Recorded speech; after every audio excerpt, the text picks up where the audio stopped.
ইউক্রেনে রাশিয়ার বিমান হামলার ঘটনায় মার্কিন প্রেসিডেন্ট ডোনাল্ড ট্রাম্প মস্কোর প্রতি ক্ষোভ প্রকাশ করেছেন। এমনকি রাশিয়ার অর্থনীতি ধসিয়ে দেওয়ার হুমকি দিয়েছে যুক্তরাষ্ট্র। রাশিয়ার অর্থনীতি ধসিয়ে দেওয়ার লক্ষ্যে আরও কঠিন নিষেধাজ্ঞার পরিকল্পনা করছে দেশটি। আর এ লক্ষ্যে যুক্তরাষ্ট্র ও ইউরোপকে একসঙ্গে কাজ করার আহ্বান জানিয়েছে মার্কিন অর্থমন্ত্রী স্কট বেসেন্ট। গত রবিবার রাতে ইউক্রেনে ৮০০-র বেশি ড্রোন ও ১৩টি ক্ষেপণাস্ত্র ছুড়ে হামলা চালায় রাশিয়া।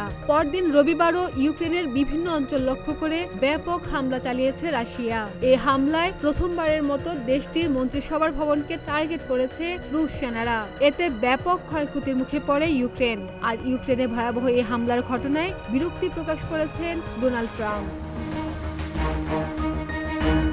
রবিবার ট্রাম্প সাংবাদিকদের বলেন, সেখানে যা ঘটছে তাতে আমি মোটেই খুশি নই, তবে আমার মনে হয় বিষয়টি শেষ পর্যন্ত মীমাংসা হবে। এর আগে হোয়াইট হাউসের সাংবাদিকদের এক প্রশ্নের জবাবে ট্রাম্প জানান তিনি রাশিয়ার উপর নিষেধাজ্ঞার দ্বিতীয় ধাপে যেতে প্রস্তুত, তবে বিস্তারিত কিছু বলেননি।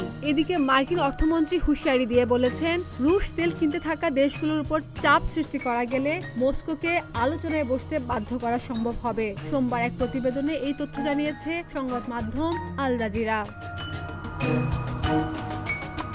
সংবাদ মাধ্যমটিতে বলছে, যদি ওয়াশিংটন ও ইউরোপ মিলে আরও কঠোর নিষেধাজ্ঞা আরোপ করে তাহলে রাশিয়ার অর্থনীতি ভেঙে পড়তে পারে বলে সতর্কতা দিয়ে মার্কিন অর্থমন্ত্রী স্কট বেসেন্ট বলেছেন, রাশিয়ার বিরুদ্ধে চাপ বাড়াতে হলে ইউরোপীয় মিত্রদের এগিয়ে আসতে হবে এবং মস্কোর তেল কিনতে থাকা দেশগুলোর উপর চাপ সৃষ্টি করতে হবে। তার মতে, নতুন করে নিষেধাজ্ঞা এবং রুশ তেল আমদানি করা দেশগুলোর উপর দ্বিতীয় পর্যায়ে শুল্ক আরোপ করলে রাশিয়ার অর্থনীতি পুরোপুরি ভেঙে পড়বে এবং প্রেসিডেন্ট ভ্লাদিমির পুতিনকে আলোচনায় বসতে বাধ্য করা যাবে। প্রেসিডেন্ট আরো বলেন, আমরা রাশিয়ার উপর চাপ বাড়াতে প্রস্তুত, তবে আমাদের ইউরোপীয় অংশীদারদেরও এতে সঙ্গ দিতে হবে। ডেস্ক রিপোর্ট, প্রতিদিনের বাংলাদেশ।